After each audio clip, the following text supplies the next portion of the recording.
Allez messieurs, on y va. On commence un nouveau Sefer Shemot, et on commence une nouvelle période. Non seulement c'est donc un nouveau Sefer, et une nouvelle paracha, donc paracha de Shemot, dans Sefer Shemot, et une nouvelle période, parce qu'on est dans la période de Shovavim. Shovavim, c'est les Rashi Tevot, les initiales des parachutes qu'on va voir. Shin de Shovavim, c'est Shemot, après on a Vaera, après on a Bo, Beshalach, Shovavim, d'accord? Jusqu'à Mishpatim. Et quand Hacham nous Beret, ça continue encore 2 semaines en plus. En tout cas, on va voir, Be'ezrat Hashem,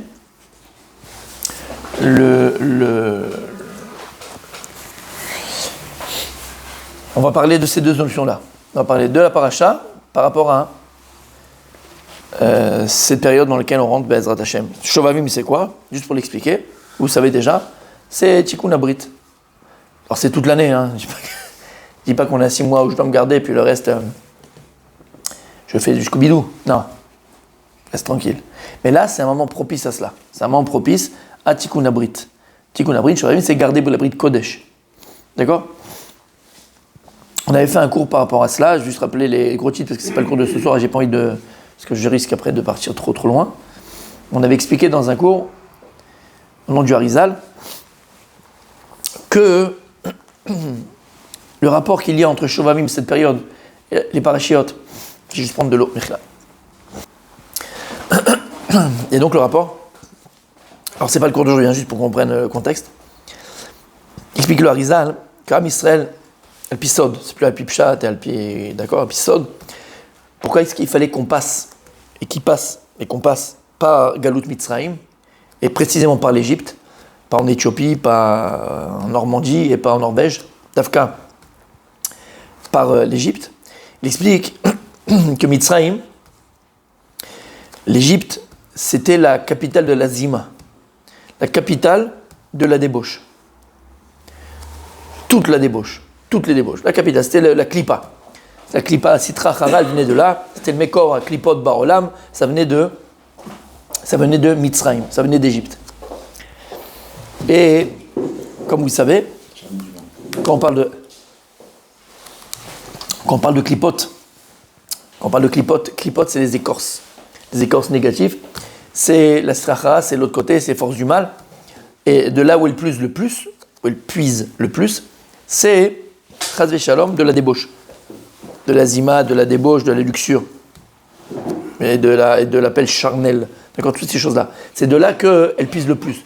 Quand c'est fait, mais attention, quand c'est fait dans l'impureté, quand c'est fait dans le vice, quand c'est fait dans ces choses-là, d'accord? Là, elle va puiser sa force de la Touma. Et l'Égypte, dit le Harizal, qui est donc l'essence même de la Klippa, l'essence même de la Strachara, des forces du mal, de l'impureté, représente la Orla, représente le prépuce. Regardez sur l'abri de Kodesh, sur l'endroit de procréation, avant 8 jours, l'enfant, il a un prépuce. Chez les nations, quand ils ne font pas la circoncision, il y a un prépuce. Ce prépuce-là, il s'appelait Orla. Et c'est quoi Orla? Orla, il y a aussi au niveau de la terre, la Orla. Mais c'est quoi la Orla?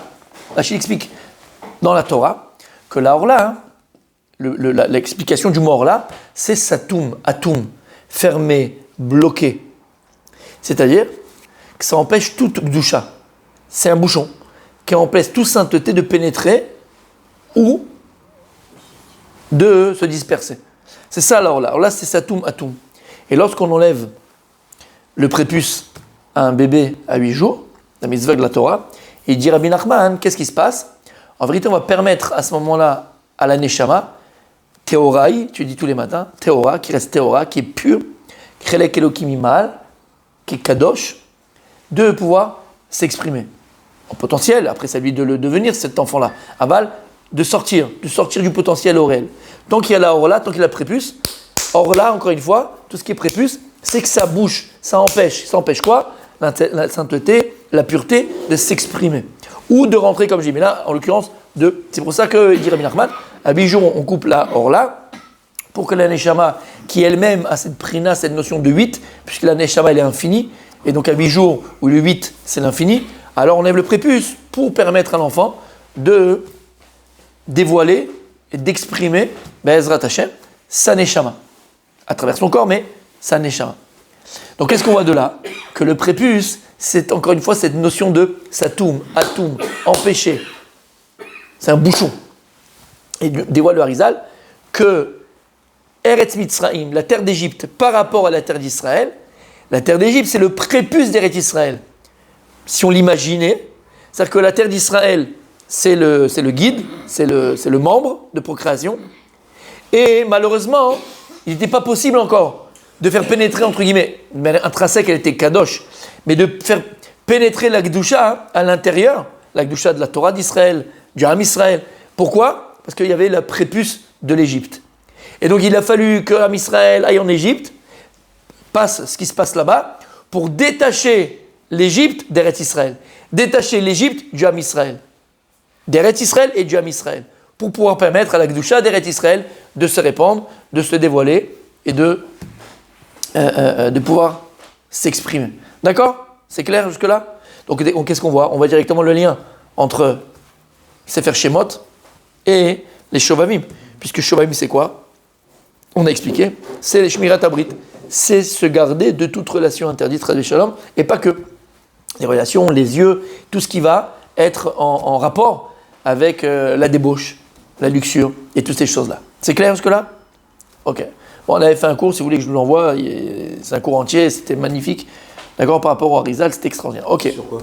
Sur ce que je viens de dire, le prépuce, que l'Égypte, c'était tout un développement. Là, je vous l'ai dit, mamache, en 5 minutes pour qu'on comprenne de quoi on parle. Ok.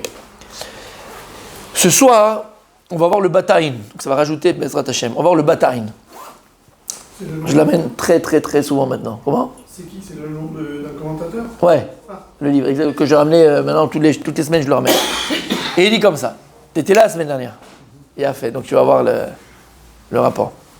Ve'ele Shemot Bnei Israël Abaim Mitzrayma. Voici les noms des Bnei Israël qui sont venus en Égypte. Il pose la question. Ine lichora vamanostefet bimilat ve'ele ou miuta. Pourquoi la Torah, elle commence, et le Sefer Shemot commence, Ve'ele Shemot Bnei Israël. À chaque fois qu'il y a un vav, c'est le vav achibour. C'est-à-dire que c'est mechaber masheu im masheu. C'est quoi mechaber?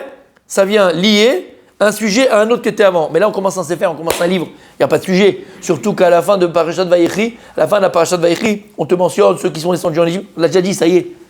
Alors ici, on te dit Ve'ele Shemot. Non, il dit, regarde dans Sefer Devarim, comment il commence? Elle est à Devarim. Il n'y a pas écrit Ve'ele à Devarim. Donc grammaticalement parlant, logiquement parlant, d'accord, normalement, j'aurais dû écrire et les, voici les noms, et pas et voici. Le vav, il est en plus. D'accord? Ok. Et il dit, tu sais pourquoi? Rappelle-toi ce que je t'ai dit la semaine dernière. Il dit le Bataïn. Qu'est-ce qu'on a dit la semaine dernière? C'était quoi le cours la semaine dernière? Je ne me rappelle même plus. Moi. Ma parole, je ne me rappelle plus. J'ai plus. On avait fait quoi qu'on courait la semaine dernière? T'étais là la semaine dernière? C'est quoi le cours la semaine dernière, Tzadik? Arrête, ne fais pas honte. Bah super, merci. Et après? On avait fait quoi la semaine dernière? On avait parlé de la mine de diamants. Mine de diamants, hein. C'est le matin, ça? C'est le matin, ça? Ouais, le matin. On n'a plus du coup la semaine dernière? Il y a Khalouf, toi, hein? On avait fait sur le bataille, non? Ah bah oui. Vayechi Yaakov Eretz Mitzrayim Sheva Esrei Shana. Les 17 ans. Tu te rappelles? Magnifique, magnifique, magnifique, magnifique. Et donc la semaine dernière, il a fait, bam, voilà. Le chiffre 42 qui fait tout monter. Il a fait Maaseh Bereshit. Kadosh Baruch Hu, il a créé le monde avec le Shem Membet. Et c'est quoi ce Shem Membet? On avait dit le nom de Dieu qui est 42. D'accord? Ce nom-là de Dieu, il permet de faire monter. Il fait monter les tfilot, monter les kadishim. Le kadishim monte grâce au Membet. Le chiffre Membet, il fait monter les neshama, comme la semaine dernière. Avant de dormir, tu fais Kriyat Shema Shalamita. Tu fais le Shema du soir. Et là-bas, il y a toute une prière à faire. C'est pas que le Kriyat Shema. Excusez-moi, je vais l'éteindre. Il y a toute une prière à faire. Il n'y a pas que le Kriyat Shema. Et qu'est-ce qu'on dit là-bas? On fait Anna Bechoach. Et donc, il y a 7 versets qui sont composés de 6 mots. 7 fois 6, 42. Lama, parce que maintenant, tu vas remonter Naishama à son bon port, et bien rendre les comptes. C'est ce qui fait monter. D'accord, tu te rappelles le chef Membet? Ok. Ce qu'on a montré dans la Mida aussi. Comment elle commence la Mida? Baruch Ata. Et le premier passage, tu vas de Baruch jusqu'à Magen Avraham, le même. Bam, bam. Membet, c'est 42. Tu te rappelles? Qui a fait meilleur, n'oubliez pas. Et donc, ce Shem Membet, on a vu la semaine dernière, qu'Akadosh Baruch Hu, il a dit à Yaakov Avinu, n'aie pas peur. Yaakov Avinu a eu peur de descendre en Égypte avec sa famille et de se dire maintenant, on va rester là-bas. Il savait la gravité de l'Égypte. On a dit, c'est la Orla. C'est la Orla. La Orla, c'est quoi? C'est un bouchon. C'est qu'il n'y a pas pire. Il n'y a pas pire que quoi? Que des gens qui sont bouchés. Au moins, quand tu as quelqu'un en face qui est contre toi, d'accord? Ou contre la Torah, t'as mis la berito. Il entend, il est là. Mais le gars où... Ça m'est arrivé, je sais pas, moi j'aurais déjà raconté cette anecdote, mais pas à vous. D'accord? Toi, tu étais là sûrement. Une fois, j'étais en France, il y a 11 ans, 14 ans de ça, la dernière fois que je suis parti en France, 15 ans de ça, 14 ans de ça. J'étais avec un juif, mais très loin de la Torah. Quand je dis très loin de la Torah, je te racontais la fois, très très loin de la Torah. Ils faisaient même pas kippour. C'est un couple, ils ne sont pas kippour. Bref. Et on était en train, on était ensemble, mais il s'intéressait quoi. Et je commençais à parler. Kadosh Baruch Hu, la Torah, le machin et tout. Allez, sans mentir, 1h45. Hein. Et je voyais que le gars, il écoutait, machin, tout ce que tu veux. En fait, ça servait à rien. Très poli, il était très poli. Rien, mais rien, ça servait à rien. Lama, ça tourne. Quand quelqu'un, il est bouché, et dit Rav Dessler, qu'est-ce qui bouge qui bouche? Cœur de pierre, exact. Qu'est-ce qui bouche le cœur d'une personne? De pas pour écouter la Torah, la vérité, le vrai. Il n'est pas contre, il s'en fout. Il n'y a rien qui rentre. Il n'y a pas d'étonnement, d'émerveillement, il n'y a rien. C'est quoi? C'est quoi? Machalot asurot. La nourriture interdite, pas cachère. Et en plus, tout ce qui est fruits de mer, toutes ces choses-là, c'est encore pire. Tout ce qui n'est pas cachère, ça bouche. C'est comme les artères chimiquement quand tu prends trop de graisse. Quand tu prends trop de bêtises et que tu manges toutes ces choses-là, non seulement ça te bouche le cœur, texto, c'est vrai, d'accord, la graisse, plus que ça, et là, ça te bouche le cœur spirituel. Et le type, il ne peut pas écouter. Il dit à Dester, comment cette personne, tu lui fais tchouva, te rappelles? Ça peut venir que d'elle.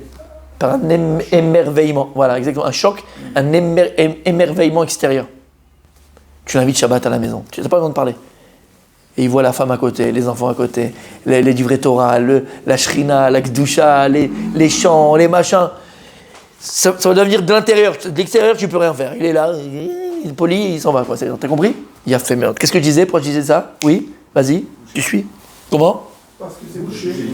Qu'est-ce qui est bouché? Il avait peur de descendre. Oui, alors Yaakov Avinu, il a eu peur de descendre en Égypte. Il s'est dit, mais c'est une terre, c'est la orla du monde.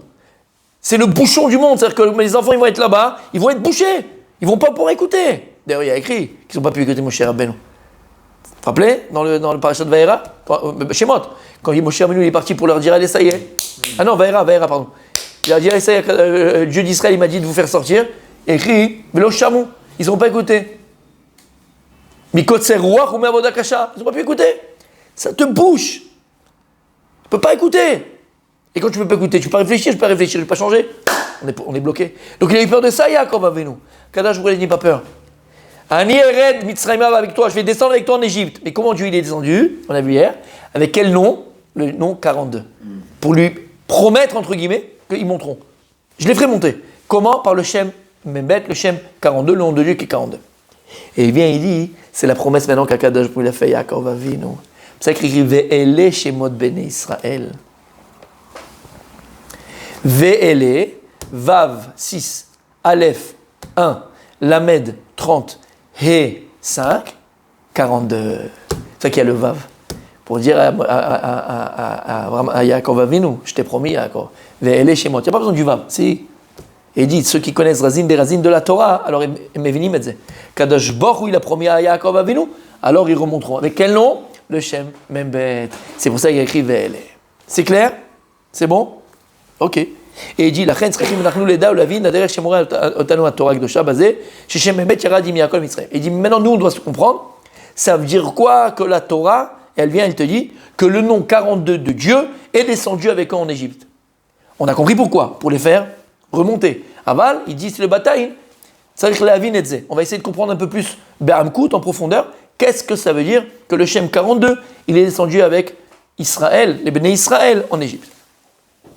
Ou la vin golze, gam la vin yanchiou mitzvah shel zechirad mitzrayim, yetze mitzrayim echol yom. Il dit, et grâce à ça, on va comprendre pourquoi on a une mitzvah de se rappeler de la sortie d'Égypte tous les jours. Seule mitzvah qu'on a tous les jours qui revient à chaque fois, zechirat yetziat mitzrayim. On a la mitzvah de se rappeler de la sortie d'Égypte. Et là, messieurs, comment? Ça ira bien, Abraham. Mais si, ne dis pas non. Blaïna. T'es mieux en toi à Copadel, tu sais. Je charrie, je titille, je rigole. Et tu montes. Baruch Hashem. Il a fait merde. Écoutez bien. Et il dit comme ça. Iné. Ou la mine kolze. Alors, pardon, j'en ai dit ça. Iné. C'est extraordinaire, hein, ce qu'on va voir. La bémette, c'est extraordinaire. Gardez-le pour vous et passez-le au voisin. Iné. Ikar avodat tatam hu amilchama ilachem bechol yom im hayetzer hara. Ikar avodat adam.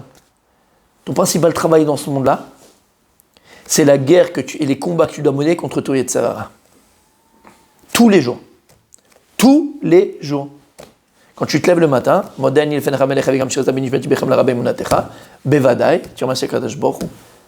Et demande à Kadosh Baruch Hu, on va le voir dans la Gemara, qui t'aide.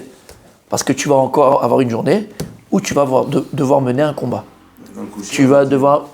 Dans le coucher, on a dit. Le coucher, exactement. Mais quand tu te lèves, je sais pas quand on se lève, d'accord? Mais même quand on se couche, c'est vrai, mais quand on se lève, tu vas devoir mener un combat. Et ce combat, mon ami, si Dieu veut, jusqu'à 120 ans, Bezrat Hashem. Tous les jours. Le combat qu'on doit mener contre son mauvais penchant, c'est un combat de tous les jours.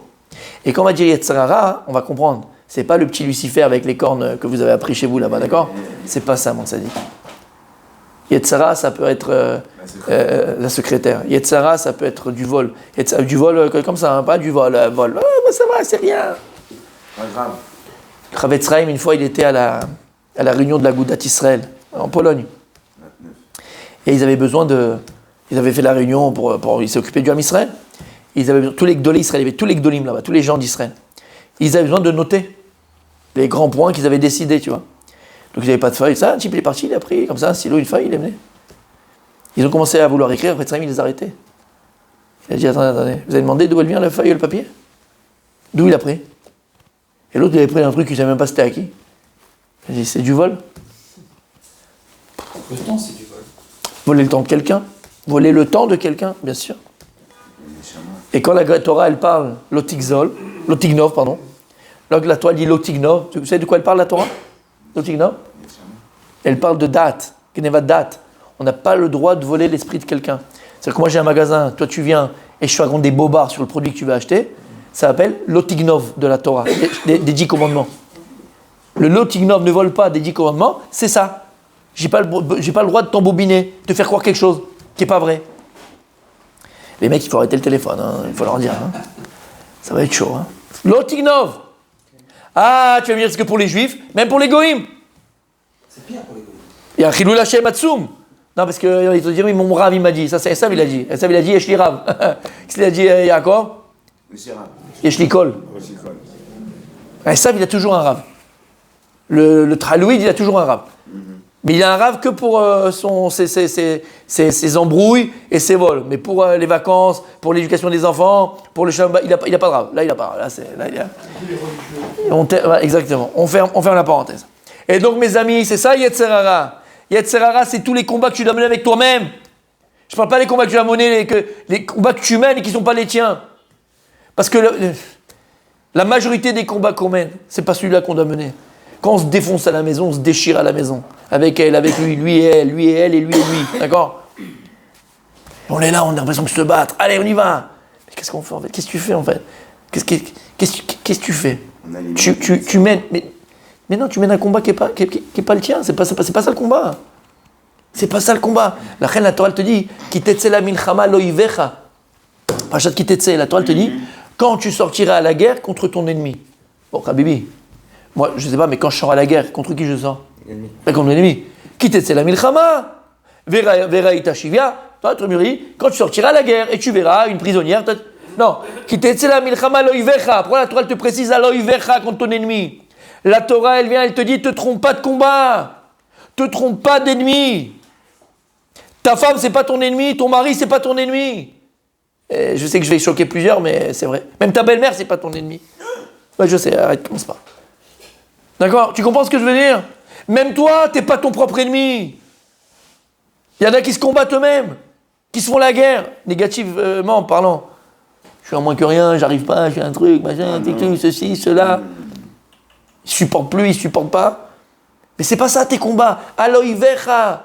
Si t'es pas capable de cibler ton oyev, ton ennemi, t'es mort. C'est comme dans une guerre. T'imagines? L'armée, elle sait pas c'est qui l'ennemi, c'est qui l'ami, c'est qui le. Ils tirent comme ça.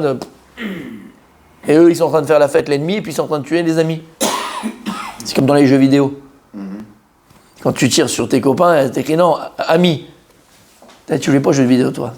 Flipper, lui, c'est un roi du flipper. Un roi du flipper dans les PMU, là, à Paris.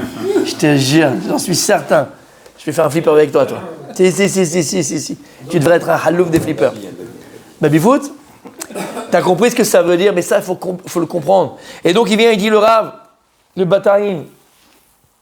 Ikar avodat adam, principal combat qu'on doit mener, c'est le combat qu'on mène et la guerre qu'on mène contre notre Yetzer Hara, contre nos mauvaises midot, nos mauvais traits de caractère, contre ma colère, contre ma radinerie, contre ma lourdeur.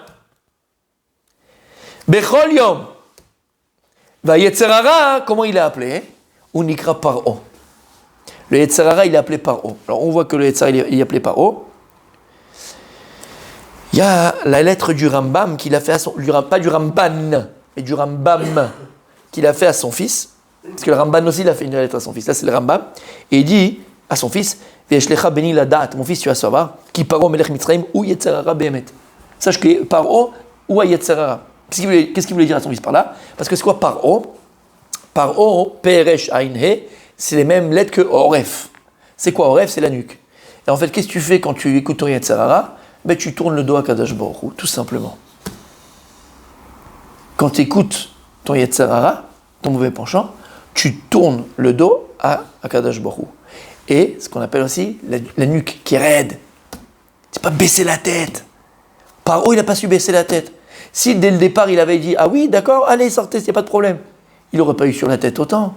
Et là, il a écouté son cœur caché, il a endurci son cœur. Paro, c'est quelqu'un qui s'endurcit. C'est comme le gars. Hein. C'est comme le gars qui voit qu'il a des problèmes. Il est sur un chemin, d'accord? Il a choisi un chemin dans sa vie. Et il voit que ça ne marche pas. Il voit qu'il a que des problèmes. Et plus il continue sur ce chemin-là, et plus les problèmes ils s'amplifient. C'est la maca de quoi? C'est la maca de la grenouille. Lorsqu'Akajou a envoyé Sfardéim en Égypte, le Midrash il dit, c'est pas de Sfardéim, c'est pas des grenouilles. Qu'est-ce qu'il a envoyé à Kadosh Baruch Hu? Une grenouille géante. Mais elle croissait, ils n'en pouvaient plus, les oreilles, ça tapait dans les tympans. Qu'est-ce qu'ils faisaient les Égyptiens? Ils prenaient le bâton et ils tapaient la grenouille pour la faire partir. Et plus ils tapaient, plus de sa bouche sortait des grenouilles. Une espèce d'abruti. Tu vois que tu frappes sur la grenouille, il y a des grenouilles qui sortent de sa bouche. Arrête de frapper, ça va s'amplifier. Combien de fois dans l'avion on fait pareil? Non, c'est pas une image. C'est vraiment que ça qui s'est passé. Maintenant, l'enseignement, on s'en fout en fait comment c'était, en vérité. Oui. Mais c'était comme ça. Maintenant, l'enseignement c'est quoi? C'est qu'on a tous notre grenouille. Qui fait quoi? Et qu'est-ce qu'on fait nous? L'obstination. Non, l'obstination dans nos bêtises, c'est-à-dire on tape la grenouille, on tape notre problème. C'est comme si tu vois une ruche d'abeilles et tu viens et tu mets un coup de pied dedans. Mais t'es un malade en fait. Tu croyais quoi? Tu vas manger le miel? Tu te prends pour qui? T'as compris le problème de la grenouille? Et on amplifie nos problèmes, on alimente nos problèmes. On alimente notre épreuve et on tape la grenouille. Ils auraient fait dur faire quoi? Il y a un dessin animé, je te montrerai. Tu vas voir. Alors, qu'est-ce qui s'est passé? Paro, c'est Yetzer Hara, ou Aoref.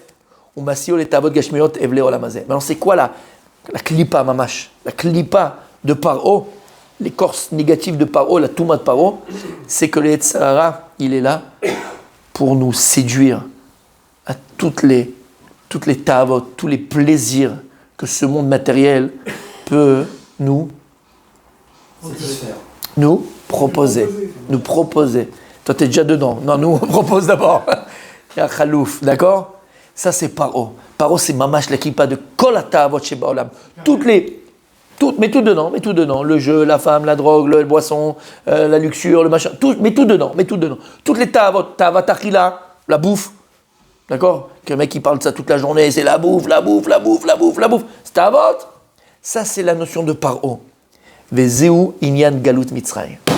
Et il dit, ça, c'est la notion du sod, secrète, de l'exil d'Égypte. Quand on parle de galout, parce que finalement, qu'est-ce qui se passe? C'est quoi la galoute d'Égypte? La galoute, c'est l'exil. Alors, Pshat, le peuple d'Israël qui descend de Reskenan, d'Eretz Israël, avec Yaakov, et ils vont en terre étrangère, en l'occurrence en Égypte, ça s'appelle la galoute, ils sont exilés de leur terre. Non, Habibi. Là maintenant, on parle au niveau du pnimi, de chacun de nous. C'est quoi la galoute? C'est quoi l'exil? L'exil, Yafé, c'est quoi l'exil? C'est quand tu t'exiles de toi-même. Tu t'exiles de toi-même. À partir du moment où tu t'éloignes de toi-même, de ton potentiel, de ta neshama, de ce que tu es vraiment, qu'est-ce qui se passe? Ça s'appelle la galoute, Rabbi. Quand tu n'es pas toi-même, ça s'appelle la galoute. Kadosh Baruch, t'es étranger avec toi-même. T'es étranger avec toi-même. Lama, parce que tu t'es laissé emporter par ton Yetzara, par ton penchant, dans la luxure, dans le jeu, dans le vol, dans la colère, dans la rigueur, dans trop de rigueur, dans tout ce que tu veux. En vérité, t'es plus toi-même. Et c'est ça qui fait le Yetzara. Le Yetzara, qu'est-ce qu'il fait? Kadosh Baruch nous a donné un cadeau extraordinaire. Betselem Elokim Baraoto. Il dit à Kadosh Baruch, voilà, sache mon fils, Betselem Elokim, je t'ai créé, alors quand tu traduis en français, à l'image d'Elokim. Chas Veshalom, de penser une seconde que Dieu a une image. Et là, explique le Nefesh HaChaim, c'est quoi Betselem Elokim? C'est qu'Akadosh Baruch il a pris cette force du nom de Dieu qui s'appelle Elokim. Et cette force du nom de Dieu qui s'appelle Elokim, qu'est-ce qu'elle représente? Bereshit bara Elokim. C'est la force de création, le pouvoir de créer, la yecholet, le tokef, la force de créer. Il dit à Kadosh Baruch, Betselem Elokim bara oto. Toi mon fils, toi ma fille, je t'ai créé avec cette force divine. Et de la même manière que moi j'ai créé mon monde, tu as le devoir de créer ton monde. Et je vais te donner tous les moyens pour que tu y arrives. Je vais te donner tous les moyens pour que tu y arrives. C'est ça, Betselem Elokim. Et nous, qu'est-ce qu'on fait? On prend ce Tselem Elokim, ce potentiel que Dieu nous a donné. Et ce potentiel, il s'exprime par quoi? Par une réflexion, par une vérité, par une justesse, et ensuite par une action. Parce que l'action, sauf Maaseh, B'marsheva Trila. La fin, une finalité d'une action, c'est d'abord par la pensée. Donc si la pensée elle est bonne, la réflexion elle est bonne, et le kivun, qui veut dire Direction. Et c'est quoi direction? C'est la kavana. Kavana qui veut dire intention, c'est aussi direction en hébreu. Au fusil, on Lama. Exactement, lama. Parce que l'intention que tu as, c'est la direction que les choses elles prennent. Dans la Torah, l'intention elle est très importante. Très importante l'intention. L'intention, c'est elle qui donne la direction. Kavana qui veut dire intention, c'est du kivun, ça donne la direction. Et donc il dit à Kadosh Baruch, je t'ai donné tout entre les mains pour que tu ailles dans la bonne direction. Et en question, la bonne direction, elle est propre à chacun. Hein. Attention, elle est commune par rapport à la volonté d'Hachem, mais après, elle est propre à chacun par rapport à ce qu'on doit devenir. Il faut accorder ses outils avec son intention, il faut adapter son intention aux outils qu'on a. Exactement. Quoi exactement? Deuxième, ce que tu viens de dire. Non, l'inverse. Adapter ses outils à l'intention qu'on a. D'accord. Voilà, exactement. Le premier que tu as dit. Il a fait Meron. Et donc, il te dit à Kadosh Baruch, lorsque maintenant, malheureusement, tu t'éloignes de toi-même. Mais alors, comment on s'éloigne de nous-mêmes? Parce que là, Tzarara, il te dit, regarde, tu sais quoi? Dieu, il t'a donné le volant de ta vie. Dieu, il t'a donné le volant de ta vie. D'accord? On est au volant et on conduit. Quand tu conduis, tu peux aller à droite, tu peux aller à gauche, tu peux aller à 100, tu peux aller à 50, tu peux... D'accord? Et puis après, il y a aussi des... Comment on appelle ça? Comment on appelle ça? Il y a un nom. Les signaux là, des panneaux de... Il y a un code de la route. Il y a un code de la route. Bon, tu as stop, céder le passage. Il y a plein de choses. Il y a un code de la route. Mais tu es trop volant. C'est ce qu'il fait les Yetzirah. Il te dit, regarde, passe derrière, allez, je fais le taxi, driver, c'est moi qui te mène. Mais t'es foutu, fils. Il est passé au rouge. Il n'a pas laissé la priorité à droite. Il fait du 200, il fait du 50, il fait du 20, il t'amène là où tu ne veux pas aller, il t'amène là où il veut que tu ailles. C'est ce qu'il fait les Yetzirah. Passe dans le banquette arrière, moi je m'occupe du reste. Quand tu donnes le volant au Yetzirah, donc à tes passions, à tes pulsions, comme on a dit, c'est plus toi qui réfléchis. C'est quoi? soit c'est ton Scooby-Doo qui réfléchit à la place, c'est le radar. Mais c'est les ta'avot qui réfléchissent. Donc c'est plus toi, c'est toutes tes faiblesses qui réfléchissent. Exactement. Donc tu laisses le volant à quelqu'un d'autre. Et d'ailleurs, on en parlera après. Et d'ailleurs, c'est que lorsqu'on sait qu'on a fauté, qu'on a fait quelque chose qu'il ne fallait pas qu'on fasse, normalement, tout de suite après, normalement on a des remords. Parce qu'on sait qu'on n'est pas dans le bon kivoun. Parce qu'on sait qu'on s'est éloigné de nous-mêmes. Parce qu'on sait qu'on est sorti un peu en galoute. Et plus tu te laisses aller, plus la galoute elle est grande.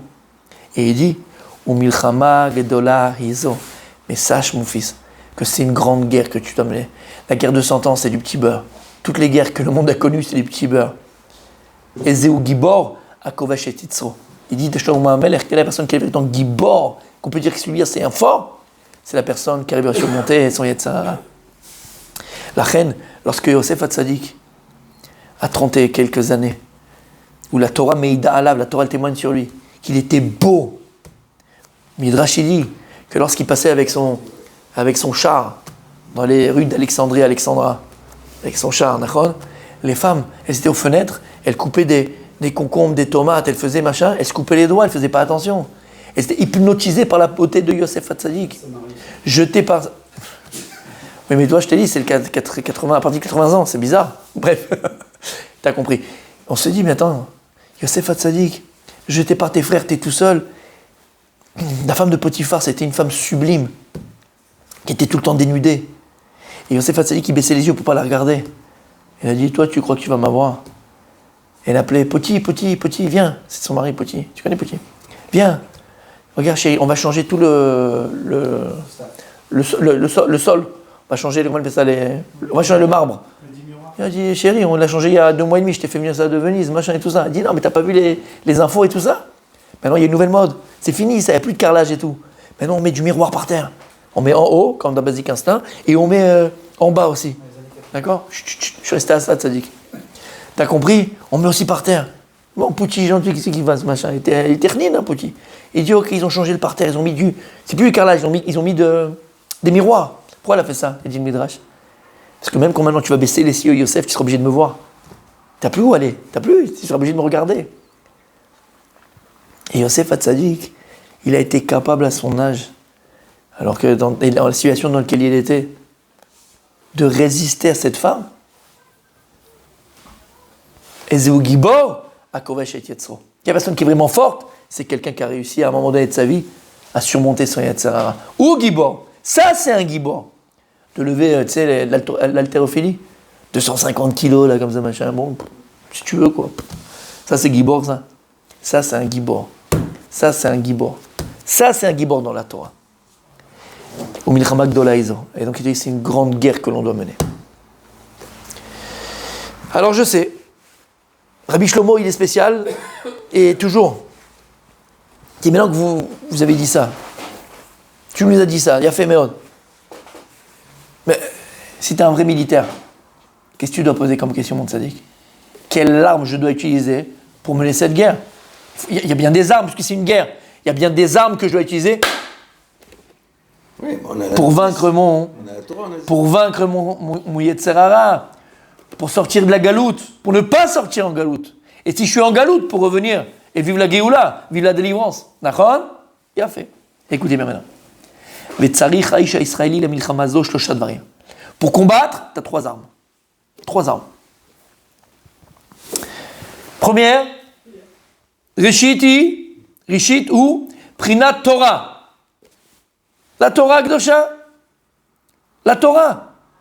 La Torah, c'est la première arme que Dieu il nous a donnée pour surmonter les Yetzirah. Et quand est-ce que cette arme de la Torah, tu vas l'utiliser, pas à blanc, mais avec des balles. Parce que tu peux avoir l'arme, mais s'il n'est pas chargé, à quoi ça sert? Il faut charger ton arme. Donc Torah, il a fait. Et tu me dis, moi je veux la Torah, donc voilà, je viens à la synagogue, je prie, tu vois, je veux dire.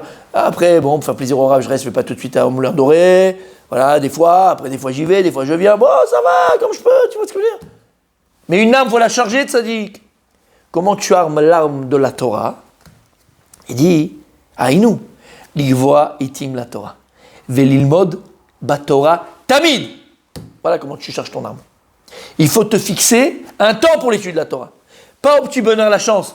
Quand j'ai le temps, quand je peux, j'ai 5 minutes, j'ai 10 minutes. Zéro. Ton arme, il est à blanc.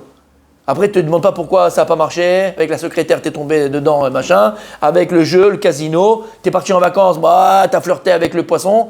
Heureusement que c'est pas une sirène. Bref, on a compris. D'accord, là, mais attends, c'est bizarre, je prie, j'écoute la radio Rav le matin.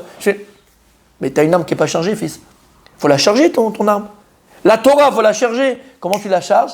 L'ikvoa itim la Torah.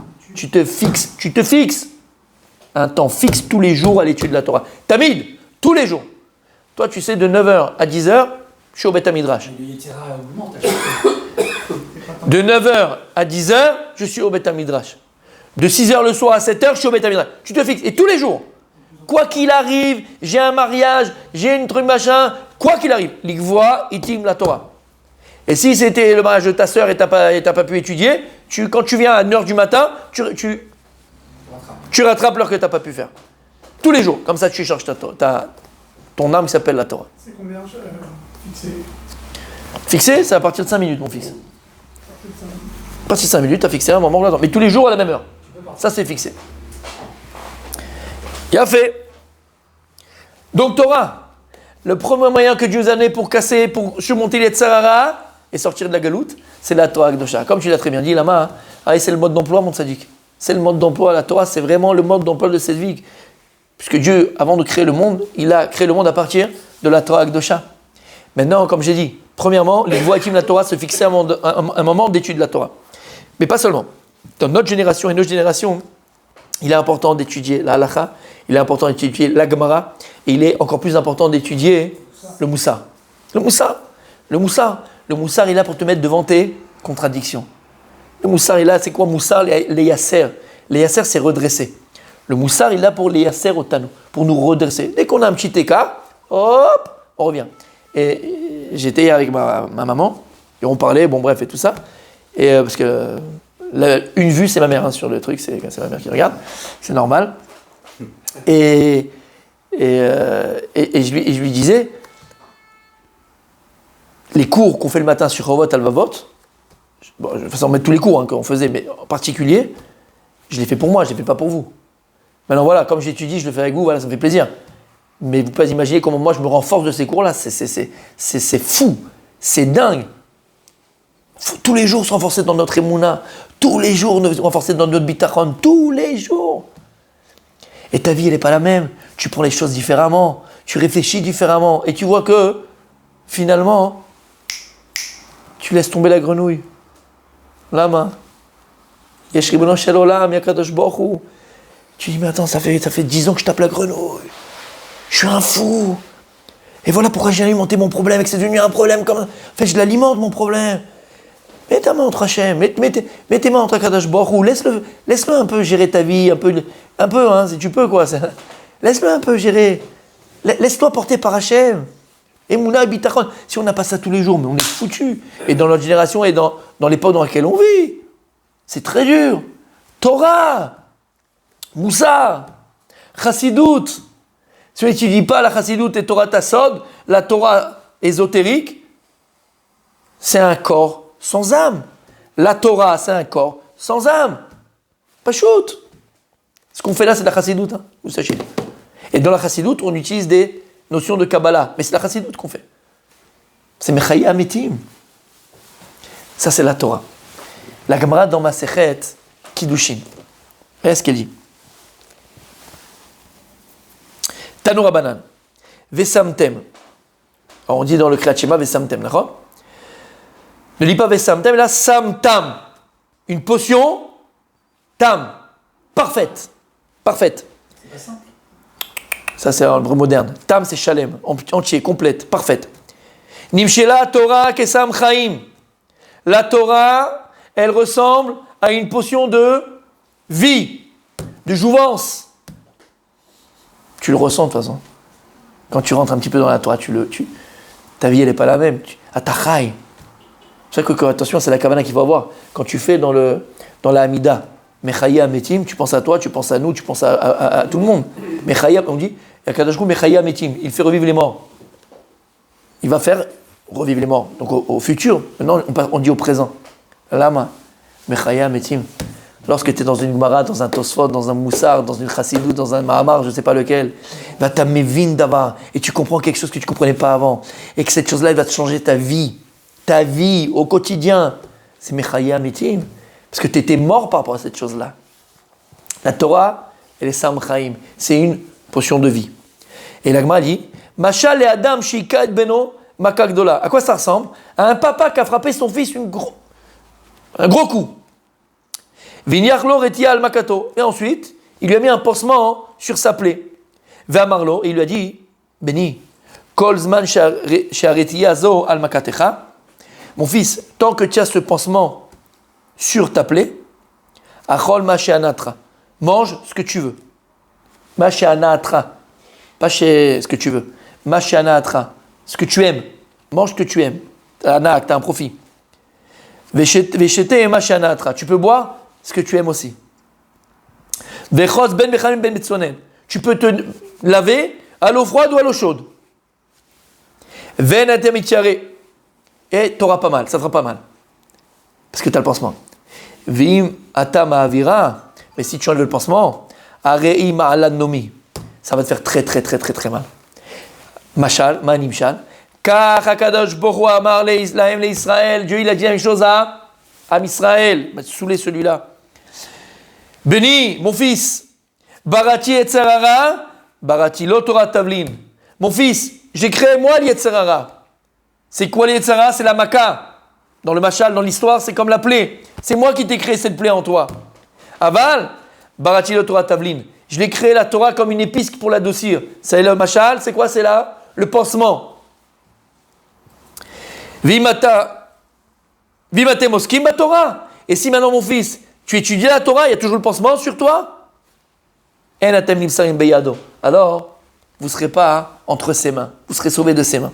Chez Neymar, alors il c'est et. Vim en atem oskim ba Torah. Mais si par contre on enlève le pansement, tu n'as pas de Torah dans ta vie. Atem nimsarim beyado. Atem nimsarim beyado. Alors vous êtes entre ses mains.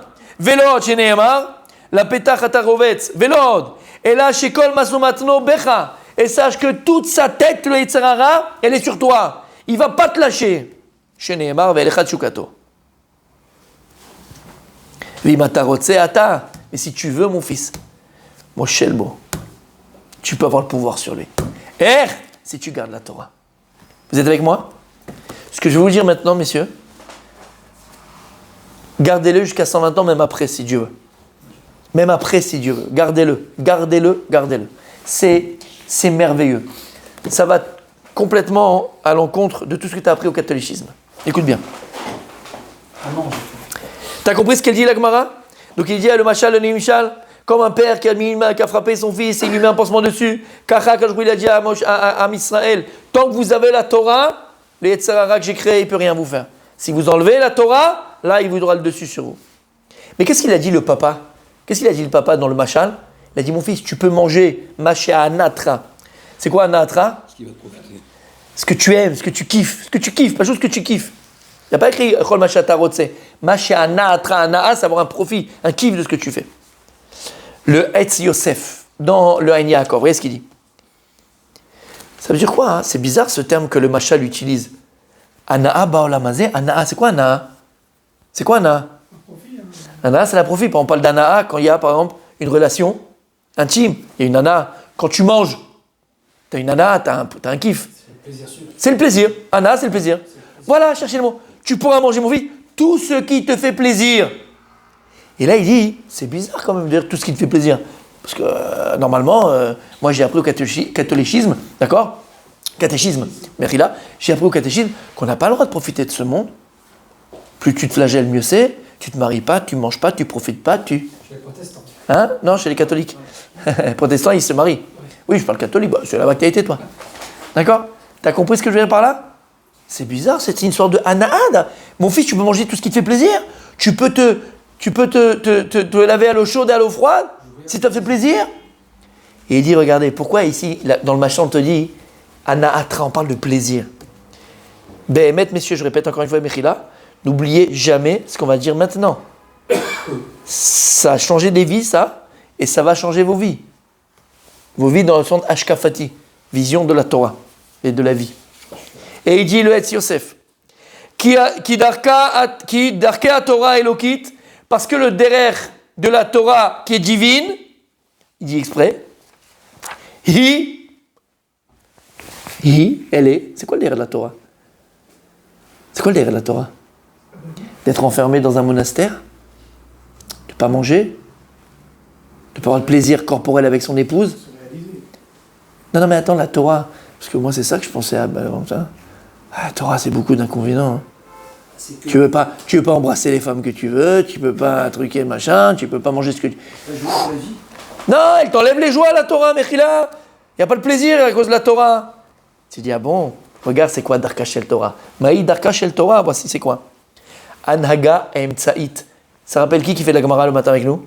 C'est avoir une conduite équilibrée. Qui dit ça? On l'a vu le matin? Dans Sota? C'est qui dit ça? Rambam. Le derech de la Torah, mon tzaddik, c'est avoir une vie équilibrée. Pas équilibrée dans la Zuna, qu'est-ce que je mange? Je prends une poire, je prends une pomme. Non.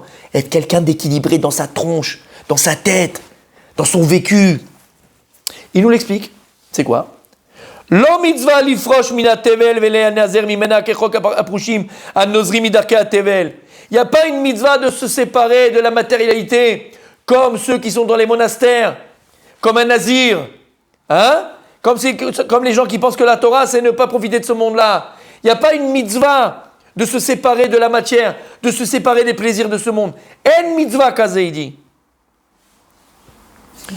Kim otar lichol velishtov litaneg. Parce qu'au contraire, la Torah, elle a permis de manger, de boire, velitaneg. C'est quoi litaneg? De se délecter. Tiens, mais qu'est-ce qui lui arrive, ouais, Yosef? Vélo écrit ou baiser avant. Et ce ne sera pas un péché de faire ça. C'est péché. C'est source interdit. Vélo écrit ou baiser avant. C'est pas interdit. C'est pas un avant, c'est pas un péché. C'est pas une faute. Mais, quand im itnaeg alpi à Torah. Si tous les plaisirs que tu prends dans ce monde-là, ils sont selon ce que la Torah, elle te dit, tu te dois de le faire. La Gemara, elle dit dans ses Yerushalmi, Brachot, Talmud de Jérusalem, dans Brachot, la Gemara, elle dit Atid Adam liten et adin.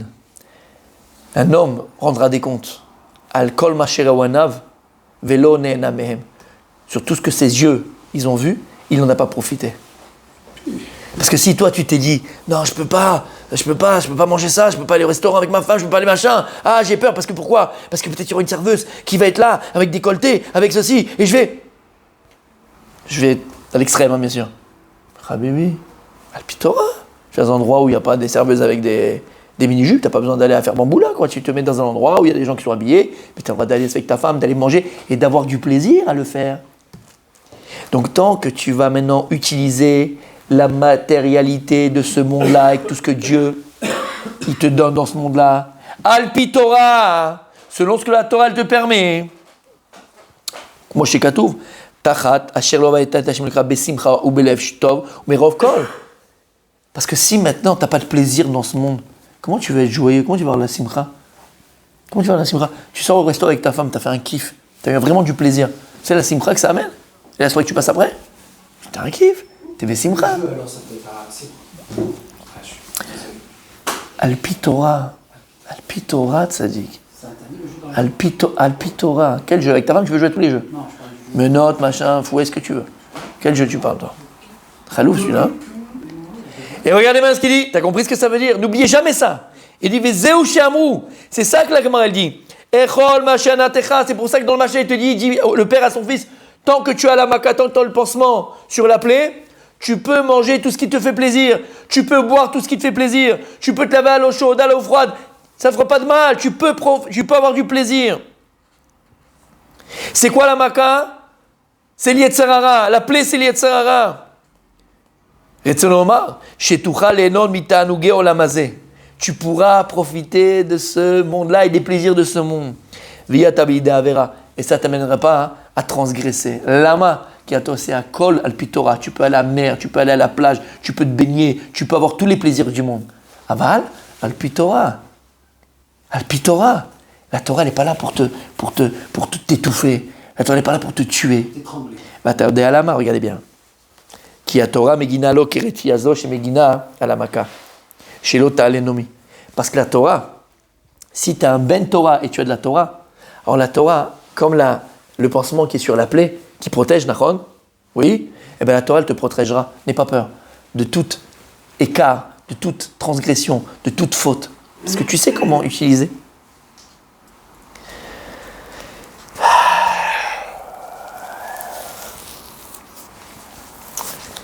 Shamata.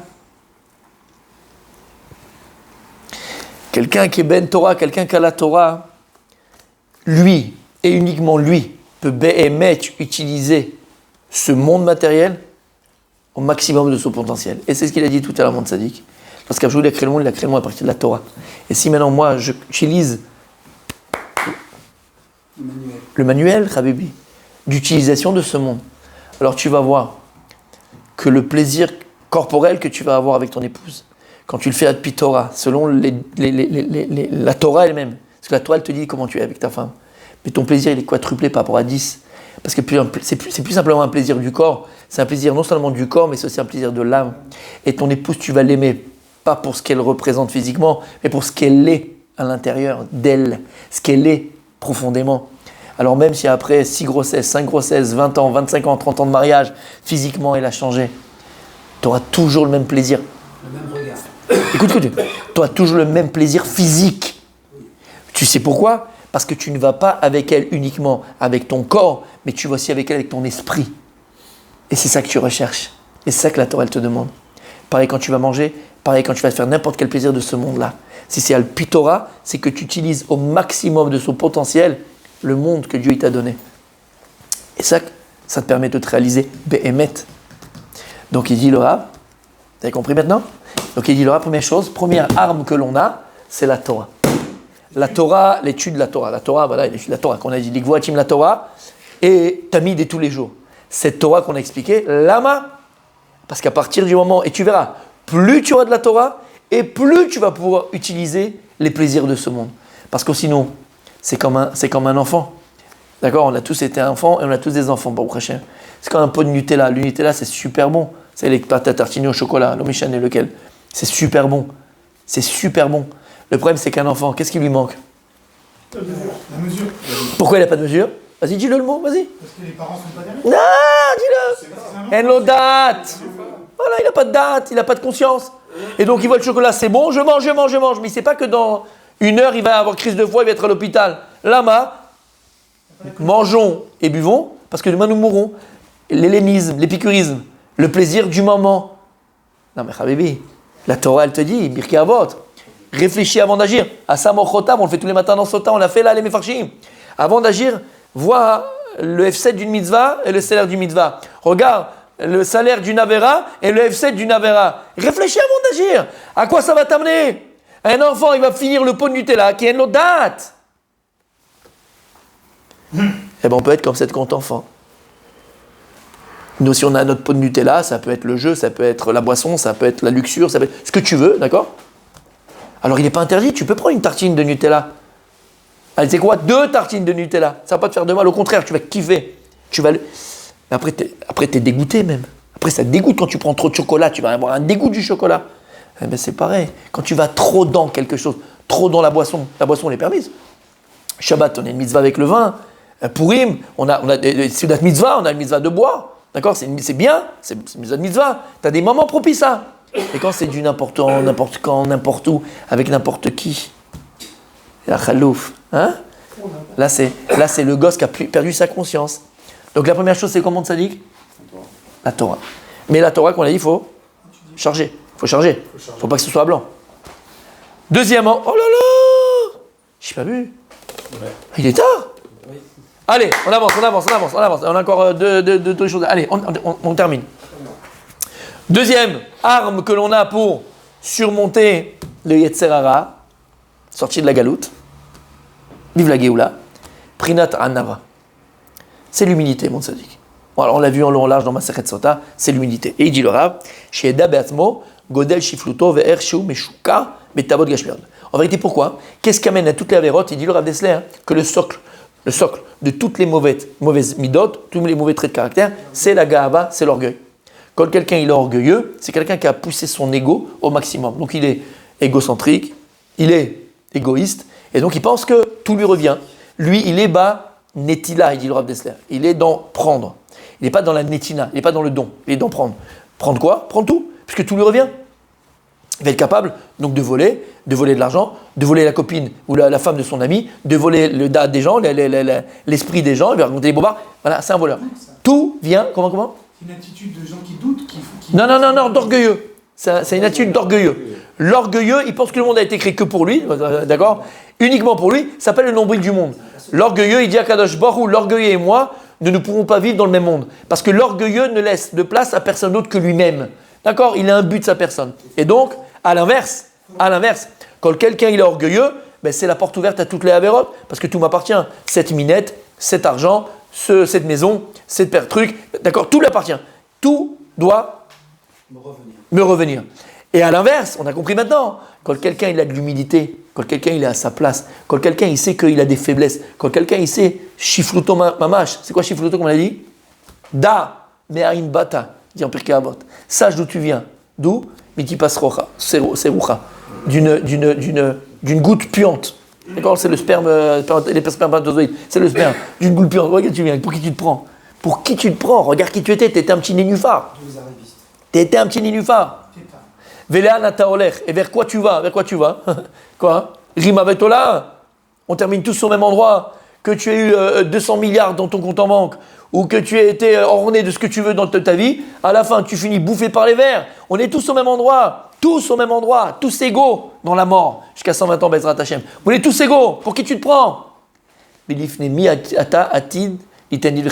qui tu vas devoir rendre des comptes? L'humilité.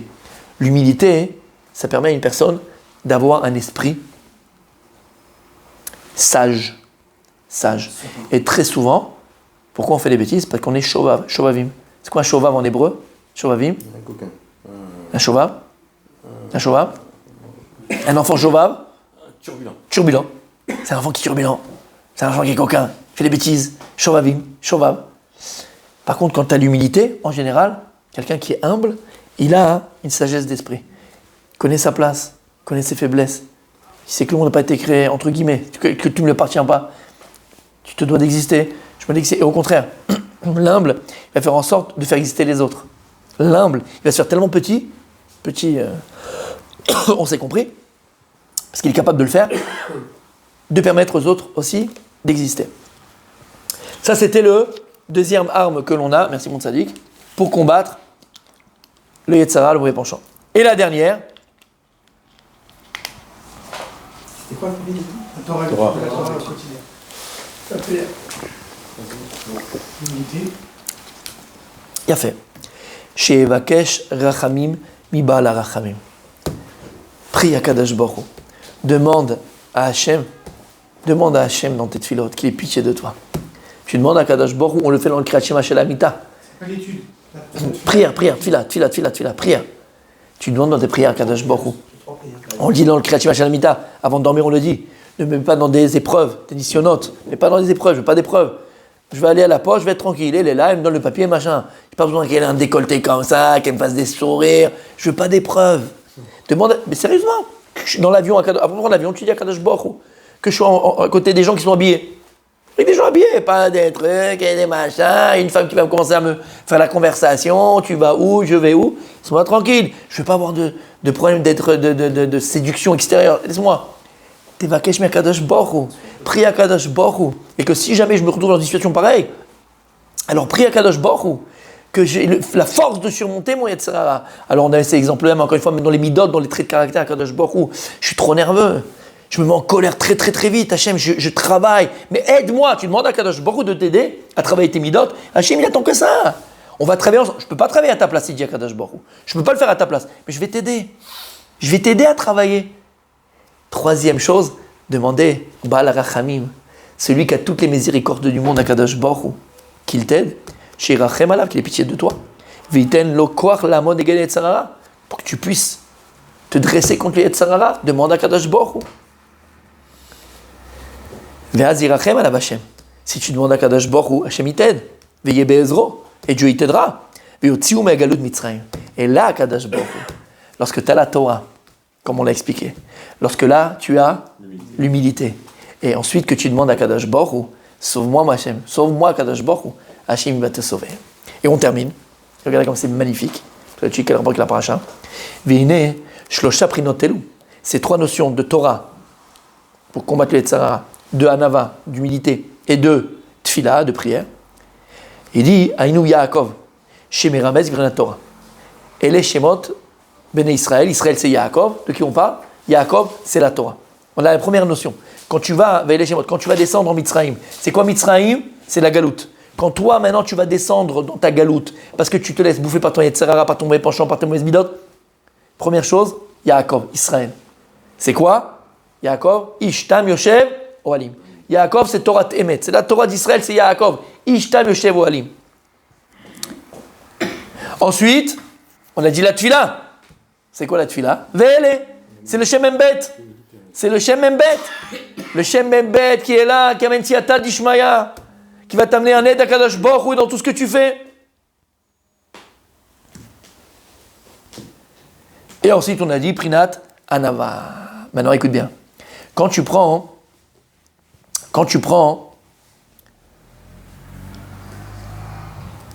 Yaakov, quand tu prends Membet, le nom de Dieu Membet 42, et quand tu prends Anava, ok, tu prends ces trois mots-là, donc Yaakov, oh là là, il m'a fatigué celui-là. Yaakov, Yud, Aïn, Kouf, Bet. Yud, c'est 10. Aïn, c'est 70, ça fait 80. Kouf, c'est 100, ça fait 180. Plus Bet, ça fait combien? 182. On est d'accord? C'est bon jusque-là? Ok. Ensuite, on achète Membet. Membet, c'est 42. 182 plus 42, ça fait combien? 224. 124. Anava, vous avez compté 224. Anava, c'est Aïn, l'humilité. Aïn, Nun, Vav et Aïn, c'est 70. Nun, c'est 50. 70, 50. Plus Vav, 6, 126. Plus E, ça fait combien? 131. 131. 224 plus 131, ça fait combien? 356. 131, 224 plus 131, ça fait combien? 355. Il a fait Gematria par O. Par O, ça fait combien? 355. Lorsque tu as tes trois notions Torah d'Yaakov, chez Membet, c'est la Tfila, et la Hanava, qu'est-ce qu'on a dit? Paro, c'est quoi Paro? Il a dit le Rambam. Ou Yetzer hara, c'est le moyen de quoi? De venir et d'annuler la clipa de Paro qui est en toi, le Yetzer hara qui est en toi, le Mézol qui est en toi. Quand tu as ces trois choses-là, Shamata, Yafé Meod.